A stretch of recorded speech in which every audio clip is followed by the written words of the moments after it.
Now, with major races on the ballot, a lot of people want to make sure their vote is counted come November. It's all under especially sharp scrutiny after a mishap in one small New England town.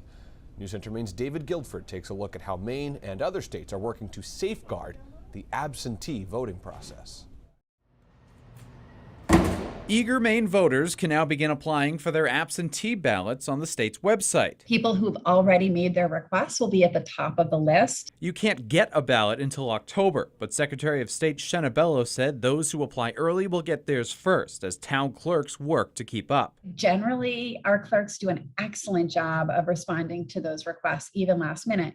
But it's important to note, Maine law does have a cutoff for absentee ballot requests, and that's the Thursday before Election Day. Bello said election officials counted a record 514,000 absentee ballots in the 2020 election.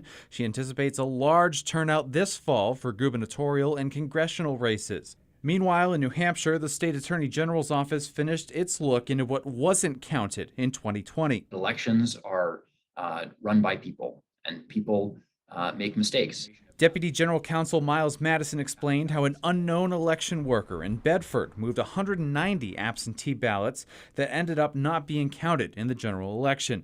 The AG ruled it was an accident and didn't impact any races. In this case, it was an inadvertent mistake by likely a volunteer election official.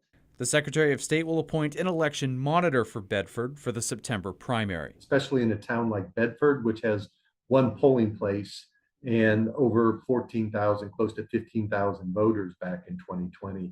It's not surprising that some of the absentee ballots got misplaced. Andrew Smith, a political science expert at UNH, said despite the error, he believed the electoral fail-safes worked in the end. You could go back and look at them. You had a paper trail for you to do that.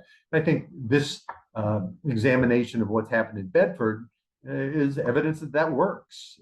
There are going to be human mistakes in any big operation like this. While both states prepare to handle another batch of absentee votes. David Guilford, News Center, Maine.